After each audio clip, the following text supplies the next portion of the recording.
क्षमा breaking Jain news. Online एक प्रश्न यहाँ पर रखा हुआ था पहले से गुरुजी, उन्होंने जिज्ञासा की है कि चप्पल पहनकर कुर्सी पर बैठे हम जाप देते हैं। कई बार हमने देखा है कि घर में माताएं बहनें अधिकतम चप्पल पहनकर के ही भोजन बनाने लगी हैं और इन सब क्रियाओं में रबड़ की चप्पल का प्रयोग बहुत अधिक बढ़ गया है। तो क्या इस प्रकार के प्रचलन को हम कैसे रोकें और क्या उचित है या अनुचित है? देखिए, जितना आपके पैर खाली रहते हैं उतना आप पैरों के माध्यम से शरीर के अंदर एक शुद्ध ऊर्जा का संचार कर सकते हैं और पैरों के माध्यम से हमारे अंदर वह ऊर्जा जो धरती की ऊर्जा होती है वो हमारे अंदर प्रवेश करती है। इसलिए आचार्यों ने कहा, जब भी कोई हम धर्म कार्य करें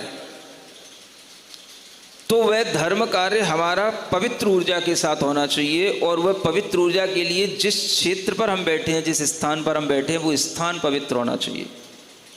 और वहाँ पर अगर हम खड़े हों या बैठे हों, अगर हम वहाँ पर नंगे पैर होते हैं तो वहाँ की ऊर्जा हमारे शरीर में, हमारे तलवों के माध्यम से हमारे पूरे शरीर में संचार करती है।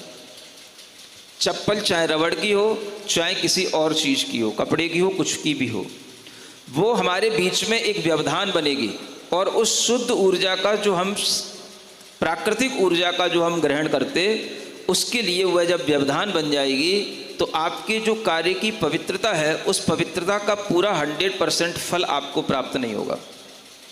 इसलिए हर धर्म कार्य में, यहाँ तक कि अगर आप भोजन बना रहे हैं तो ये भी आपका धर्म कार्य होना चाहिए। चौका अपने आप में, रसोई घर अपने आप में एक पवित्र चीज़ होती है, क्योंकि वहाँ पर हम जो भोजन बनाते हैं उसकी पवित्रता से ही हमारा पूरा जीवन चलता है, घर के सभी सदस्यों की जीवन की पवित्रता निर्भर करती है। इसलिए उस स्थान पर कभी भी जूते चप्पलों का प्रयोग नहीं होना चाहिए। चप्पल किसी भी चीज़ की बनी हुई हो, वह पहनने मात्र से ही आपके अंदर फीलिंग यही आएगी कि हम चप्पल पहने हुए हैं और उस समय पर आपके अंदर पवित्र विचार आ नहीं सकेंगे। ये आप साइंटिफिकली भी प्रूव करवा लेना, मैं आपको गारंटी देता हूँ यही सत्य निकलेगा। श्री महावीर अजमेरा गुड़गांव से हैं, यहाँ पर आध्यात्मिक वक्ता अमर हीलर हैं। उन्होंने प्रश्न किया कि महाराज जी, मेरा प्रश्न है, आजकल केवल एक बीजाक्षर के जाप से ही रोग ठीक हो रहे हैं। कृपया बीजाक्षर का क्या महत्व होता है और बीजाक्षरों पर प्रकाश डालकर आप इसे सही ढंग से लोगों तक बताएं।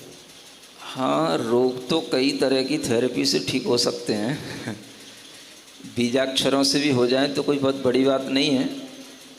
और बीजाक्षर का मतलब होता है कि अक्षर तो हमेशा अपने आप में अक्षर ही होता है और हर अक्षर बीजाक्षर होता है। बीजाक्षर कोई अलग से नहीं होते हैं। आपको जो अल्फ़ाबेट सिखाया जाता है अ आ इ ई उ से लेकर के पूरा छ त्र ज्ञ तक, हर अक्षर चाहे संयुक्त हो चाहे वियुक्त हो, हर अक्षर अपने आप में बीजाक्षर है। बस आपको उस अक्षर की ध्वनि के साथ अपने मन की लय को एकाग्र करना होता है और जब आप ऐसा कर पाते हैं तो आप अपने मन की ऊर्जा को उस अक्षर की ऊर्जा के साथ मिला करके अपनी जो क्षण भंगुर ऊर्जा है उसे अक्षर माने जिसका क्षरण न हो उसे आप शाश्वत बना सकते हैं। ये बीजाक्षरों का उपयोग है। अब हम इस बीजाक्षर की शक्ति का उपयोग रोग दूर करने में कर लें, काम बनाने में कर लें, ये उसके छोटे छोटे क्षणिक भौतिक उपयोग हैं। बीजाक्षरों का सही उपयोग क्या है? अपने शाश्वत सत्य को, शाश्वत तत्व को उपलब्ध करना। ये बीजाक्षर का ध्यान का सही उपयोग होता है। और इस तरह के बीजाक्षर शास्त्रों में हर अक्षर को कहा गया है। हर अक्षर की अपनी अलग ऊर्जा है, उसकी अपनी अलग ध्वनि है, उसका अपना अलग वर्ण विन्यास है और उसके अंदर निहित तत्व भी अपने आप में अलग अलग होते हैं। ये अक्षर ज्ञान का भी एक बहुत बड़ा शास्त्र होता है जिसमें हर एक अक्षर के अलग अलग पर्यायवाची नाम भी बताए गए हैं।